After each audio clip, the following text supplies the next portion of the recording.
Question for everyone out there with a womb. Have you ever raised a concern, say, to a coworker or friend, only to be asked if you were PMSing? How annoying is it when anything you do or say can be explained away by it being that time of the month? And for those without a womb, well, no doubt you can also think of a time when you've been dismissed based merely on who or what you are. It's frickin' irritating, right? You feel diminished, unheard, invisible.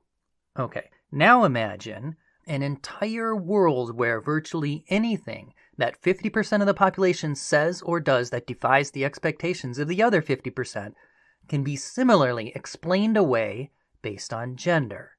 Sounds like a bad Star Trek episode, right? But believe it or not, it's not sci-fi. That world is our world, or at least it was. What do you suppose the oldest medical diagnosis on record is? A concussion? Nope. The common cold? Nope. It's hysteria, the supposed illness where women's wombs wander around their bodies, causing trouble. This first shows up in ancient Egyptian papyri and has been carried through Western medical history all the way up into the 20th century. In today's Short Shorts episode, we are going to explore the history of this bizarre medical tradition. I'm BT Newberg, and this is the history of sex.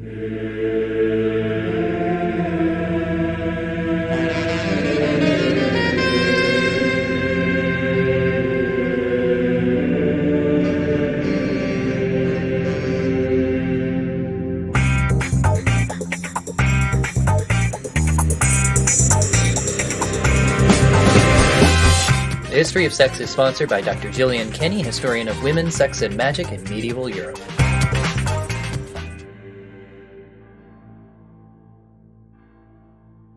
I'd like to thank our Patreon patron, Slothinator, for making this episode possible.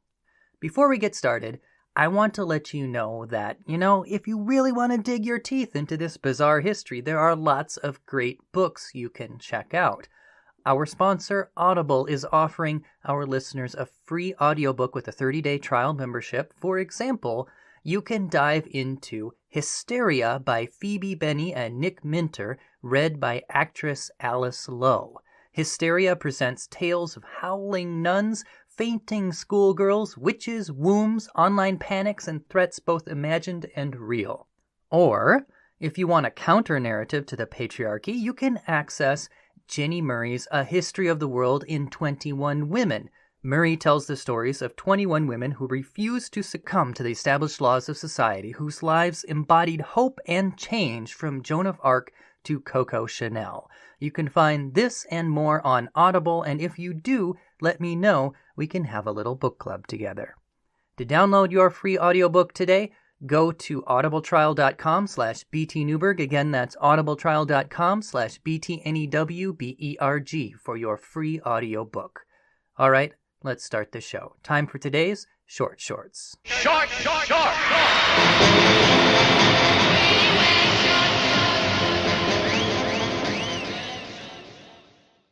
4,000 years. That is how long doctors, male doctors, have been diagnosing women with a condition that is now considered complete and utter bunk. Let me be clear about what I'm talking about here. By hysteria, I do not mean mass hysteria, like everybody seeing aliens or communists in the shadows. And I don't mean just acting crazy either. I mean the medical condition originally attributed to women's wombs moving around their bodies. The word hysteria comes from the Greek hystera, or uterus, as in hysterectomy. And over the years, hysteria has been used to explain away just about anything that men didn't like about women's behavior. For example, check out this partial list of hysterical symptoms: fainting, nervousness, insomnia, sexual desire, lack of sexual desire, fluid retention, heaviness in the abdomen, muscle spasms, shortness of breath, loss of appetite, a tendency to cause trouble for others, irritability, anxiety, erotic fantasy, vaginal lubrication, excessive drinking, and thirstlessness. I'm sure you can already see just how broad and vague this list of symptoms is. And even this is but a fraction of the total list attributed to hysteria over the millennia. In 1880, George Beard cataloged no less than 85 possible symptoms and called even that list incomplete. Because, see, that is the thing about hysteria. It's not that these patients weren't suffering from something. They were experiencing real symptoms. But male doctors looked at them, saw a womb, and figured that must be the cause because women. Hysteria is a bunk diagnosis precisely because it attributes real suffering to a completely unreal cause. Now, just imagine being a woman going to see your doctor in, say, 19th century France, which supposedly experienced a hysteria epidemic, so they say. Now, you're going to the doctor for something quite serious. Your left hand has seized up and you cannot unclench it, which actually happened to a number of Dr. Chocot's quote-unquote hysteric patients in Paris. Now, being the clever thing that you are, you telegram ahead to the doctor describing your symptoms, but giving only your last name with no Mr., no Mrs., no Mademoiselle, nothing. So he enters the waiting room staring at a clipboard, scratching his head with a bewildered look on his face, until he looks up and sees you, and then he's like, "Aha, you found the cause, the uterus." This was the experience of many women, not just in 19th century France, but all across Western history. And I cannot imagine the sheer irritation of all those women feeling diminished, unheard, invisible. I mean, it's bad enough for women today to have to deal with guys dismissing whatever unpleasant thing that you have just said as the result of, say, PMS. But at least PMS is a real thing that afflicts some, if not all, about 48% of reproductive women in the world, according to a 2013 meta-study. In the case of hysteria, however, it's completely bogus, and yet women have been dealing with their legitimate symptoms being dismissed as hysteria for 4 millennia. All right, so let's explore this weird history. Let's go all the way back to its beginnings, which takes us to ancient Egypt.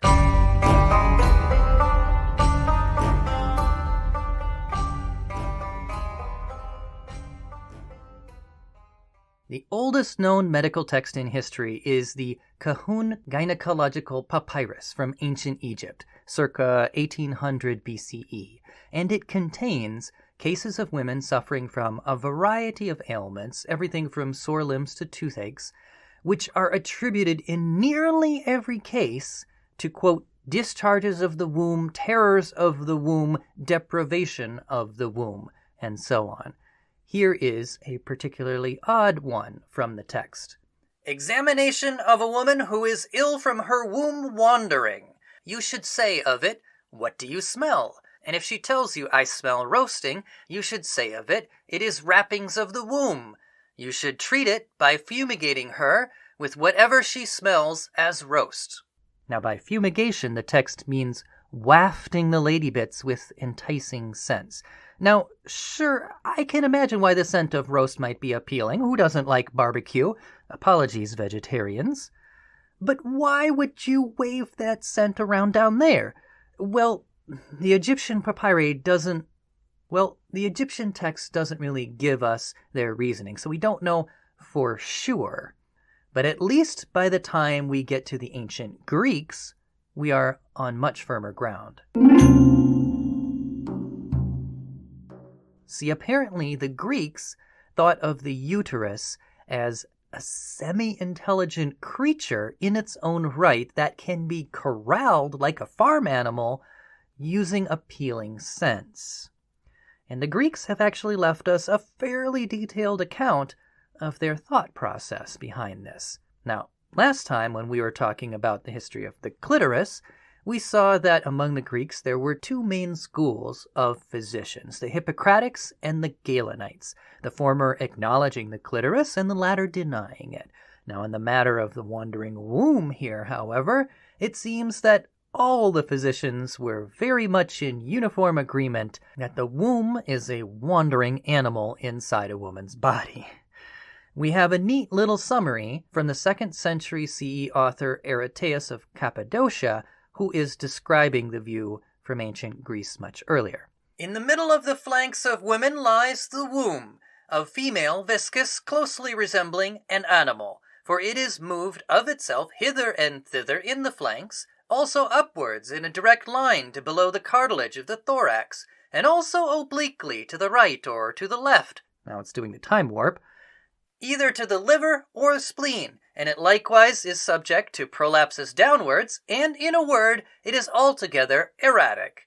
It delights also in fragrant smells and advances toward them, and it has an aversion to fetid smells and flees from them, and on the whole the womb is like an animal within an animal. And there you have it, the traditional treatment already seen in ancient Egypt, fumigation.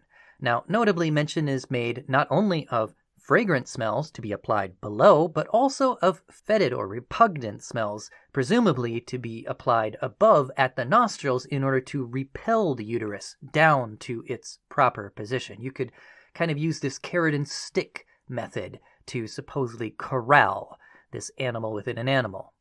And this treatment was common throughout Western history and may even have echoes all the way up to the Victorian era. See, women in the Victorian period often carried smelling salts in their purses in case of fainting, and the reasoning behind the efficacy of the acrid salt scent may in fact recall treatments of hysteria by using unpleasant odors to drive the womb back into place.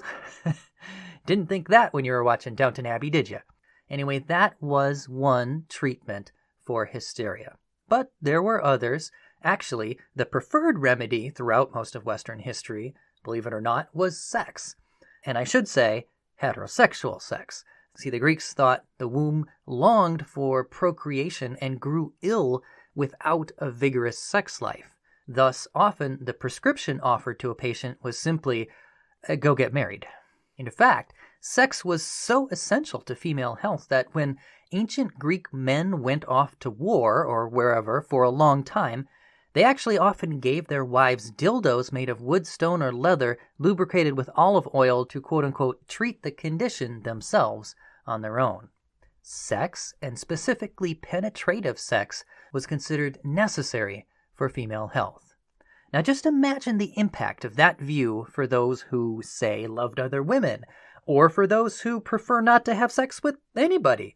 The lifestyle of lesbians, or asexuals as we would call them today, might even have been seen as dangerous to their own health in the days of ancient Greece. However, we do find other opinions popping up throughout history. In the Roman imperial period, in the 2nd century CE, a Greek physician by the name of Soranus actually recommended the complete opposite of this. He held that it was actually sex that led to women's disorders, and that the proper treatment and ideal life for women was perpetual virginity. So, okay, come on, ancient world, get your story straight here. Which one is it? Now, Soranus is today considered the father of scientific gynecology and obstetrics, and his treatments for hysteria were actually quite different from his contemporaries. Hot baths, massages, exercise. Man, now that actually sounds pretty nice. I don't know how well it treated the specific symptoms that women had at the time, but I'm sure it at least offered a welcome respite for women in late antiquity. And that brings us pretty much to the end of the ancient period. With the fall of the Roman Empire, Europe plunges into the medieval period.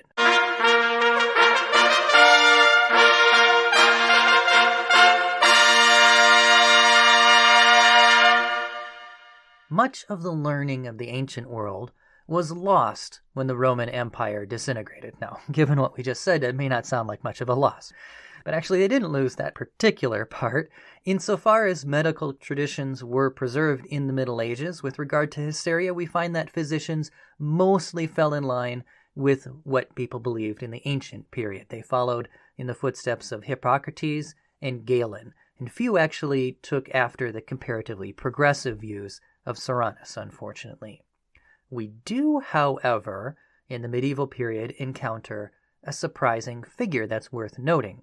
In the Middle Ages, we find the first woman doctor in Christian Europe, one Trotila de Ruggiero, from the Italian city of Salerno, and she was known to her contemporaries as the Sanatrix Salernitana, or Doctoress of Salerno. And oh my God, finally, right? A woman who can set the record straight here.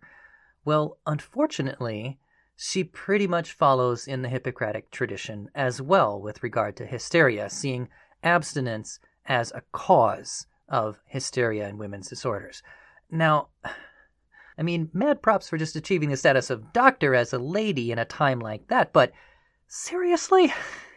Well, I guess it just goes to show how deeply ingrained hysteria was in the culture of the time. And, it's just plain difficult to escape something like that. I mean, by then, hysteria had been accepted as fact for over 2,000 years, and when you are raised and educated in that mindset, it's just hard to see outside of it. So even women often perpetuated this bunk medical diagnosis. So basically, the Middle Ages were largely an extension of the ancient period when it came to hysteria. However, things do begin to change a bit, finally, as we move on to the Renaissance.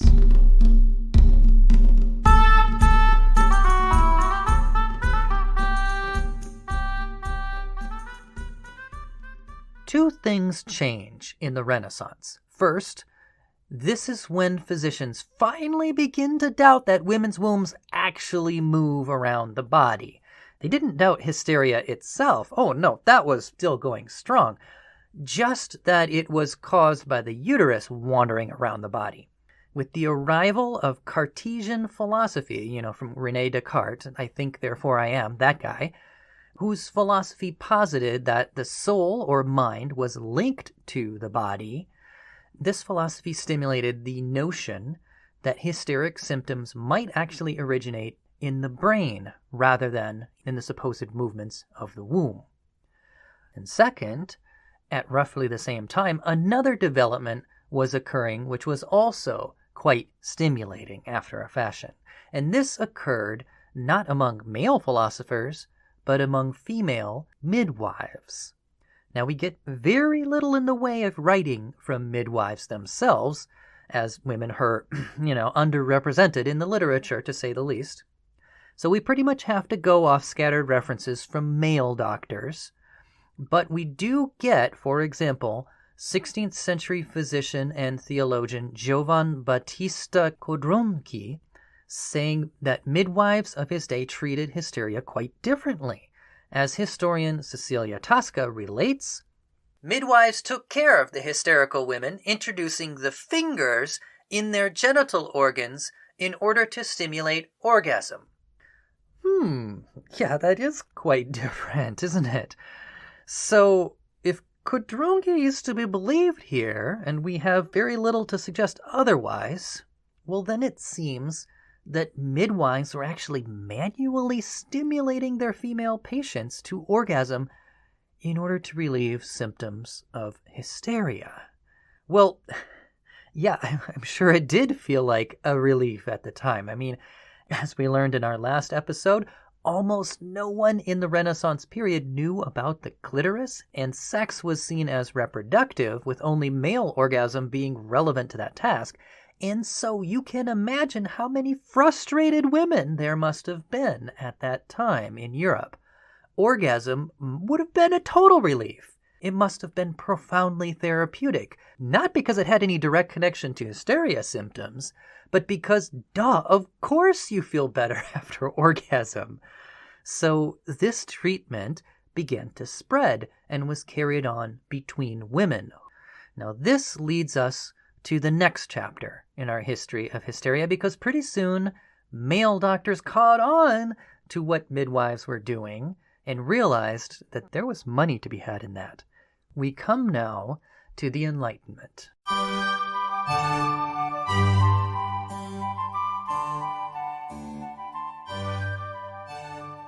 As we move into the Enlightenment period, starting around the 17th century, we find that a certain competition is going on in the field of medicine. more and more men, the representatives of enlightened modern science, don't you know, were edging women, the representatives of obsolete folk tradition, out of the profession.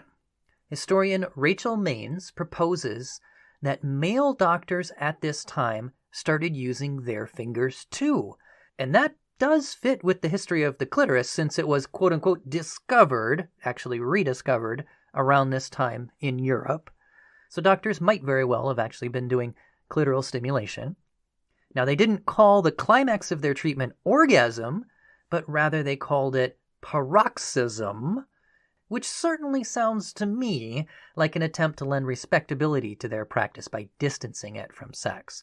But then again, on the other hand, they might legitimately have thought of it in a non-sexual way. I mean, after all, in an era when sex equaled penetration, external stimulation of the clitoris might not have been seen as sexual per se. In any case, male doctors got in on the action and soon came to dominate the field. However, they complained about it all the time, how time-consuming it was, how tedious it was, and how hard it was to master the technique. For example, in 1660, Nathaniel Highmore remarked, "The technique is not unlike that game of boys in which they try to rub their stomachs with one hand and pat their heads with the other." So male doctors were frustrated with this and did pretty much whatever they could to unburden themselves of the effort of it. Often the duty was actually kicked back to a midwife, like, screw it, you can have it, I don't need the money that bad. Other times, they turned to technology. Now, as the Industrial Revolution arrived, suddenly all manner of devices began to appear to stimulate women to paroxysm. In the 18th and 19th centuries, Europe industrialized, and so did its treatment of hysteria. For example, and you can see illustrations of all these examples I'm about to tell you in the episode post on our website at historyofsexpod.com. For example, there was the hydriatic massager, which was a jet of water aimed at the woman's pleasure zone. There was the steam-powered manipulator, which resembled a table with a hole in it and a mechanical contraption below that apparently went up and down through the hole. There was something called the jolting chair, which was a chair with some kind of spring mechanism operated by the woman by means of levers on either side of it. And there was something called the excitateur vulvo-uterine, a dildo-shaped device that Faradayzed the patient by running a mild electrical current through the sensitive zone. And finally, my favorite, there was the clockwork percuteur, which was a box-shaped apparatus that looked kind of like a really old computer mouse. And this box vibrated by means of clockwork, but you had to keep winding it up, and it was apparently underpowered to the task so that it would wind down before you were done, and you had to then hurry and wind it up again. I can't imagine how awkward that medical procedure must have been. Last but not least, the first actual electric vibrator, which was battery-powered, was finally patented in the early 1880s by Joseph Mortimer Granville. Now, Granville himself actually insisted that it only be used to massage male skeletal muscles, and generally these types of items, when they were advertised, all advertised them for these other kinds of purposes. But few people seem to have heeded the advertisements. Everybody knew what these items were actually for. The vibrator reduced the time needed for the medical procedure from about 1 hour to about 10 minutes. And so you can definitely see why it caught on. Now, think about this. The implication here is, yes, the vibrator was not invented for women's pleasure per se, but rather, more accurately stated, it was invented for male doctors to save time and wear and tear on their very tired carpal-tunneled wrists. Meanwhile, in other areas of medicine, developments were occurring rapidly. In the late 19th century in France, the father of neurology, Dr. Jean-Baptiste Charcot, took a particular interest in hysteria. There was supposedly an epidemic happening in France at that time, and he was there to cure it. Or actually, not so much cure it as to discover a neurological cause for it and therefore secure his fame. His patients were many, and their symptoms were varied, but largely focused on what we would probably recognize today as psychosomatic and dissociative disorders. Now, his experiments were bizarre, often including hypnosis and an almost sideshow-like display of command and control over his women patients. For example, he would give lectures where he would invite medical students and other people interested to see his procedures, and he would bring out one of his woman patients and, through hypnosis, cause her muscles to seize up so tightly and rigidly that he could suspend her between two chairs, one at the neck and one at the feet, with nothing in between without her falling. That's how rigidly her muscles seized up. And he just did this day in and day out to demonstrate his knowledge. Meanwhile, these women were being displayed like sideshow acts. Now, if you want to learn more about Charcot's weird and often chilling research, we did a whole series on hysteria on my other show, Dead Ideas, including a full episode on Charcot and his female patients. Now, Charcot died without ever finding a neurological cause for hysteria, which comes as no surprise to us today since we know that there is no cause for it. It was bunk. But even in Charcot's day, it was already starting to be dismissed as a quote-unquote wastebasket diagnosis, meaning whatever you can't attribute to other causes, you attribute to hysteria. Then, in the 20th century, hysteria gradually began to fall out of favor and receded into the wastebasket of history, and the rate of diagnosis sharply declined after the 1910s. Now, why would that be? After 4,000 years, why would it suddenly just start to decline? Well, part of it may have been due to the First World War, oddly enough. See, the decline in hysteria cases coincided with the end of World War I in 1918, when the medical establishment confronted innumerable cases of shell-shocked male soldiers coming back from the fronts who were acting very much like hysterical women. But how could they be hysterical if they were men? Now, up until this time, there were some physicians here and there who acknowledged that men maybe could experience hysteria or hysteria-like symptoms, but they had always maintained that it was rare in men, whereas it was overwhelmingly common in women. However, with the sheer rate of the traumas experienced by droves of men in World War I coming back with what we would definitely diagnose as PTSD, it just became so much harder to maintain this idea that it was a woman's disease. And if it's not a woman's disease, well, it seems to have led to a disenchantment with the idea of hysteria generally. So that's part of the explanation. Another part of it may have been due to pornography, believe it or not. See, in the 1920s, film was well established, and vibrators began to appear in films, including pornographic films, and historian Rachel Maines suggests that with this, the illusion that these devices were purely medical tools could just no longer be maintained, and vibrators then went underground, no longer even enjoying a veneer of respectability, until the 1960s when they finally reemerged.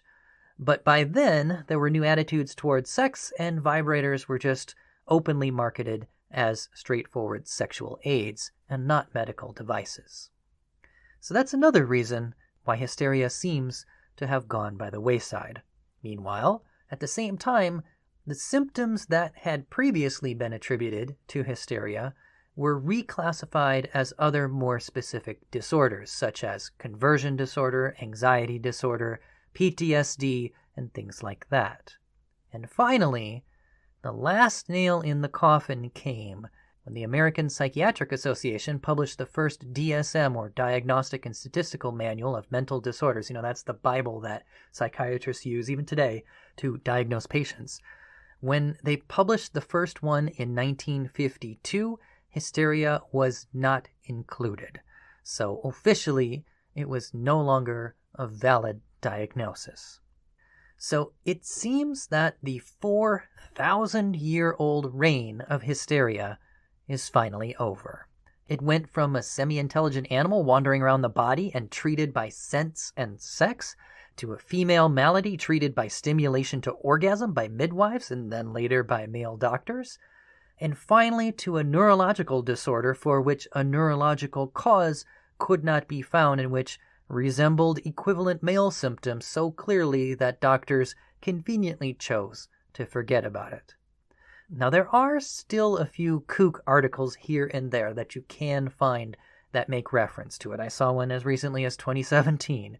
But for the most part, this diagnosis, thankfully, is dead at last. So the next time that somebody asks if you're PMSing, or if you should get into your head to ask that of someone, just remember the countless generations of women who basically had that same attitude taken to them for just about every symptom under the sun. And their condition, unlike PMS, didn't even really exist. Doctors, sometimes even women doctors, just looked at their patients and all they could see was a uterus, and they just simply could not see past it. It's definitely one for the dustbin of history. The animal inside the animal is dead at last, and the womb wanders no more. Well, I hope you learned something today, folks. I certainly did. If you like what we're doing here and you want to support the show, the best thing you can do is subscribe, download all the episodes, and rate and review on iTunes. You can also pledge on Patreon, where $5 a month gets you a portrait drawn in the time period and culture of your choosing. I will draw you as a semi-intelligent alien creature wandering around inside the inner space of a woman's body, or as a 19th century doctor wryly complaining of wrist pains, or whatever you want. I'll make you look awesome, I promise. Just go to www.patreon.com/BTNewberg. That's patreon.com/BTNEWBERG. All right, coming up next, our next episode will arrive a bit early, just in time for Valentine's Day. We're doing a lovely little topic for all you lovers out there. It seems there was a ridiculous number of folktales from around the world, all featuring women with teeth in their snatches. We will be talking about the disturbingly common motif of the vagina dentata. That ought to put you in the mood for Valentine's Day. We'll see you next time for that. I'm BT Newberg, and this is the history of sex.